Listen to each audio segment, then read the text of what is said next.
हाय, मैं हूं अपूर्व शेठ और आज के इस वीडियो में मैं आपको बताऊंगा 5 ऐसे स्टॉक्स के बारे में जिनको एलआईसी के आईपीओ से फायदा हो सकता है। तो चलिए इस वीडियो को शुरू करते हैं।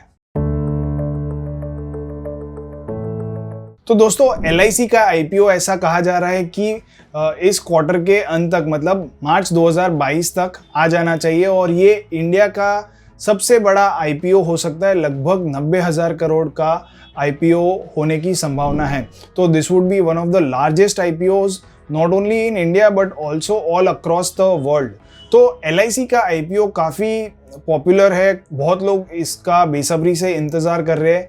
तो लोगों को एलआईसी के आईपीओ से पैसा बनाने की भी काफ़ी उम्मीदें हैं, लेकिन मेरा ये मानना है कि जब कभी भी बहुत बड़ी साइज़ का आईपीओ आता है तो उसमें पैसा बनाने के स्कोप कम हो जाते हैं।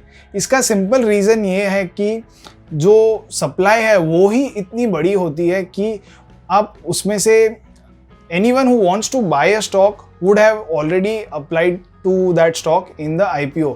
तो आगे लिस्टिंग होने के बाद में डिमांड काफ़ी ज़्यादा नहीं रहती और यही सेम लॉजिक से मैंने अपनी IPO ब्रेकआउट स्ट्रैटेजी भी बनाई थी, जिसको आप लोगों ने बहुत ही ज़्यादा पसंद किया है। लगभग 4.25 लाख लोगों ने अब तक ये IPO ब्रेकआउट स्ट्रैटेजी वाला वीडियो देख लिया। तो अगर आपने अब तक वो वीडियो नहीं देखा तो वो वीडियो ज़रूर देखिएगा। तो अब बात करते हैं एलआईसी के आईपीओ से किन ऐसे 5 स्टॉक्स हैं जिनको फ़ायदा हो सकता है। तो सबसे पहली चीज़ है कि एक इंग्लिश में एक कहावत है कि birds of the same flock fly together. इसका सिंपल सरल हिंदी में मतलब है कि एक ही झुंड के पंछी साथ साथ उड़ते या फिर एक थाली के चट्टे बट्टे है, ऐसा भी कहा जाता है। तो LIC is an insurance company. अब इंश्योरेंस जनरली हम देखते हैं कि जब कभी भी एक पर्टिकुलर सेक्टर की किसी कंपनी का आईपीओ आता है तो उस सेम सेक्टर की सारी कंपनीज बढ़ना शुरू कर जाती है। तो सिमिलर लॉजिक से जो सबसे पहली इंडस्ट्री या सेक्टर है या स्टॉक्स है जिनको एलआईसी के आईपीओ से फ़ायदा मिल सकता है वो है लाइफ इंश्योरेंस कंपनीज। तो इंडिया में लगभग 4 companies life insurance companies listed है, HDFC Life, SBI Life, ICICI Prudential Life Insurance और मैक्स फाइनेंशियल सर्विसेज।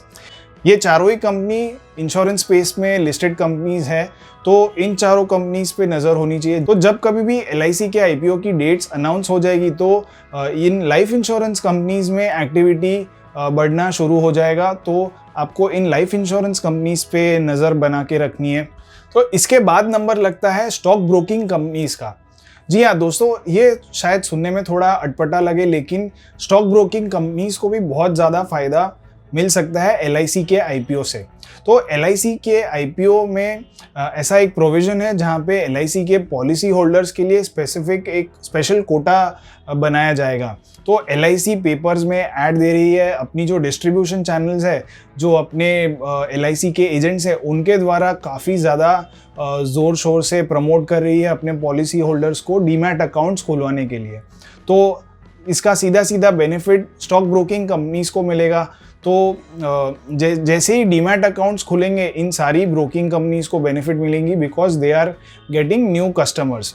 तो getting new customers is one of the main benefits that stock broking company will have. और stock broking companies में बहुत सारी listed companies already available है market में। तो in fact Samco is also one of the stock brokers.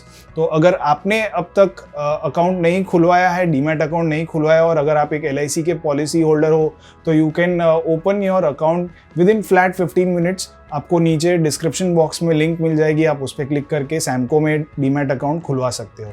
अब broking companies के अलावा जो तीसरा ऐसा स्टॉक या इंडस्ट्री है जिनको फ़ायदा मिल सकता है वो है जो इंटरमीडियरीज़ है। तो इंटरमीडियरीज जैसे कि डिपॉजिटरीज या फिर जो ट्रांसफ़र और रजिस्ट्रार एजेंट्स हैं, तो ऐसी 2 कंपनीज लिस्टेड है। एक है सीडीएसएल और दूसरा है कैम्स, जो कि म्यूचुअल फंड्स वगैरह रजिस्ट्रेशन करने में मदद करती है। तो इन दोनों ही कंपनीज को फ़ायदा होगा क्योंकि जैसे जैसे डीमैट अकाउंट्स बढ़ेंगे वैसे वैसे इन्वेस्टर्स की तादाद बढ़ेगी और इन कंपनीज का रेवेन्यू भी बढ़ेगा। तो you must keep an eye on these 2 stocks as well. अब इसके अलावा एक्सचेंजेस को भी बेनिफिट मिल सकता है सिंपली बिकॉज के अभी फिलहाल 8 करोड़ डीमैट अकाउंट है। अब जैसे जैसे आईपीओ नज़दीक आएगा, डेट्स अनाउंस होगी, वैसे वैसे और भी ज़्यादा डीमैट अकाउंट्स खुलेंगे। अब जैसे ही ये डीमैट अकाउंट्स नए खुलेंगे, वैसे वैसे ये नए इन्वेस्टर्स आएंगे और मार्केट्स में भी ट्रेडिंग अपनी करेंगे, इन्वेस्टिंग करेंगे। तो एक्सचेंज को भी बेनिफिट मिलेगा, they are getting new customers. तो एक्सचेंज में टर्नओवर बढ़ेगा, तो इससे सीधा सीधा बेनिफिट एक्सचेंज को मिलेगा। तो there are 2 listed stock exchanges, one is MCX and another one is BSE।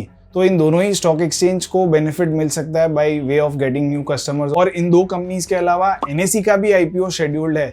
तो in 2022 there will be one more listed exchange which could come up. तो इन एक्सचेंजेस पे भी नज़र रखनी चाहिए whenever the LIC IPO is announced. अब इसके अलावा last but not the least are the subsidiaries of LIC। अब LIC का काफ़ी इंडियन स्टॉक मार्केट में काफ़ी सारे स्टॉक्स में इन्वेस्टमेंट है, लेकिन LIC की सब्सिडियरीज तो केवल 2 ही है। So one is LIC housing finance and another one is IDBI bank. So IDBI bank में रिसेंटली LIC ने एक काफ़ी बड़ा स्टेक खरीद लिया था। तो ये दोनों कंपनीज को भी बेनिफिट मिल सकता है, जस्ट बिकॉज हमने बहुत बार देखा है कि अगर किसी एक स्पेसिफिक ग्रुप की कंपनी लिस्ट हो रही है और उस ग्रुप की ऑलरेडी बहुत सारी लिस्टेड एंटिटीज़ है, तो उन सब में भी एक्शन देखा जाता है। तो this is again beneficial for the listed subsidiaries of LIC। तो ये थे 5 ऐसे स्टॉक्स या फिर सेक्टर्स या इंडस्ट्रीज जिनको LIC के IPO से फ़ायदा मिल सकता है। अब अगर आप भी LIC के IPO से फ़ायदा उठाना चाहते हो, तो ये हमने जितने भी स्टॉक्स आज डिस्कस किए, उन सारे स्टॉक्स को आप अपनी वॉच लिस्ट में डाल के रखिएगा। These are not buy recommendations, I am just saying कि आपको इन सारे स्टॉक्स को वॉच लिस्ट में रखने और फिर अपने पैरामीटर्स पे जब कभी भी ये इनमें से कोई एक स्टॉक खरा उतरे तो आप इनमें बाइंग अपॉर्चुनिटीज़ ढूंढ सकते हो। So keep these stocks in mind. तो अब हम अपने वीडियो के अंत में आ चुके हैं। आपको ये वीडियो कैसा लगा, इसके बारे में हमें ज़रूर नीचे कमेंट सेक्शन में बताइए। ऐसे ही इंटरेस्टिंग वीडियोस देखने के लिए हमारी चैनल को ज़रूर सब्सक्राइब कीजिए। Thank you.